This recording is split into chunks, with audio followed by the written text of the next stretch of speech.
All right, so similar to shutter speed, depth of field could be an entire class in itself. But what I want to do with this course is give you a working knowledge of the essentials. Usually when I'm explaining depth of field for the first time to someone, I like to tell them to think about it as depth of focus. Because again, we're talking about how deep the area of what is in focus is, or what is acceptably sharp. So, what is depth of field? The one sentence answer: depth of field refers to the distance between the closest and farthest point that can be considered acceptably in focus or sharp in an image. Now let's go over this in a little bit more detail. We now know that a lens can only be truly and precisely focused at one point at any one time. However, there will be varying degrees of sharpness to the front and to the back of that precise focal point. It is those degrees of sharpness that determine how deep or how shallow your depth of field is. Let's go ahead and look at this again with the tape measure example, because it will help make the point. Now, I'm not going to change the focus. The only thing that I'm going to be changing on this shot is the aperture. And again, I'm using a Canon 50mm lens. Any brand will have a good 50mm lens that has a very low aperture. So I'm going to go ahead, I'm going to put this all the way down to f1.4. So I'm going to go ahead, I'm going to focus on the number 16. So you can see that there's very little that is in focus to the front or the back of the 16-inch mark. So now let's go ahead and we're going to go up to 2.8, and you'll see that there's more that's in focus to the front and back of that mark. F4, and again, more is in focus in front and more is in focus in the back. And we'll go ahead to F8 just as our last one, because I think you get it.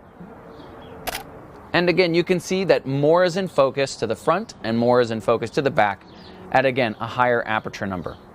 But I also want you to look at the photograph and notice that it gets gradually more out of focus this way and gradually more out of focus this way. There's not a precise point where suddenly it's in focus and out of focus. It's very gradual. So that distance from where it's acceptably sharp in the photo is the depth of field. So when photographers are doing portraits and close-up shots, they often use a shallow depth of field because they only want the viewer to focus on the face or the person in the portrait. This is also called shallow focus because the area considered acceptably in focus is very shallow. Now this is a beautiful location. We're at Matador Beach, and a portrait doesn't just have to be only of the face. Some people think that, but full body shots are also portraits. Because look at the difference between doing a full body shot with everything in focus with a deep depth of field, or having the background slightly out of focus with a shallower depth of field. Do you think it makes for a more flattering portrait? This is why shallow depth of field is used in a lot of portrait photography.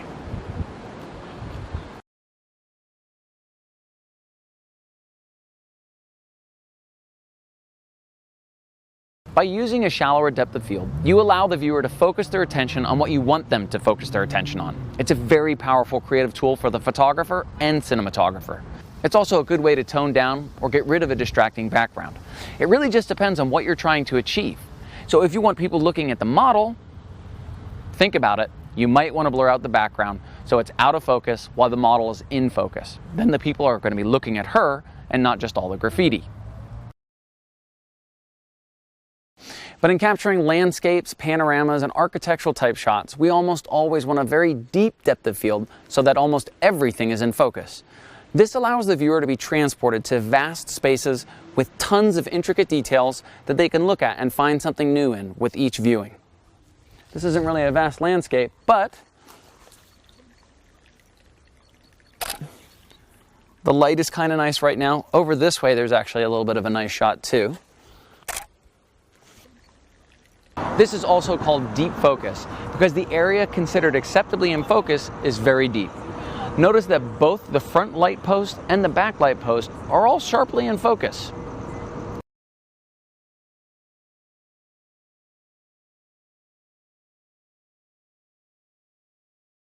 Now before I go more into depth of field, there's something we need to make sure you have straight so that you don't have any confusion on this, because a lot of photographers just starting out usually have this same thing backwards, just like I did when I was starting. So one common misconception I hear people saying a lot is they want a fuzzy background with lots of depth of field, which doesn't really make sense, right? Because fuzzy or blurred backgrounds come from very little or very shallow depth of field. Now that fuzzy or blurred background people are referring to is usually called by the Japanese name bokeh, or some people say bokeh, but bokeh I believe is the correct pronunciation. Bokeh is very evident when you have a very shallow depth of field. You can usually see a lot of bokeh on close-up photos of products, plants, insects, and portraits. Now bokeh actually refers to the quality of the area that a lens renders out of focus, and this can change from lens type to lens type. There can even be unique bokeh effects created by certain types of specialty lenses, like where the little points of light in the background show up as hearts. Interesting, but available. Now, different lenses create different types of bokeh. And I don't want to get too complex here, but generally speaking, the shallower the depth of field, the more out of focus the background will be, okay? So don't say fuzzy background with lots of depth of field, ever. Just kidding. Anyways, back to depth of field, you get the basic idea, right? Shallower depth of field, less is in focus. Deeper depth of field, more is in focus. So how do you control depth of field? Well, there are a number of different ways, but let's start by talking about the one that led us here, aperture.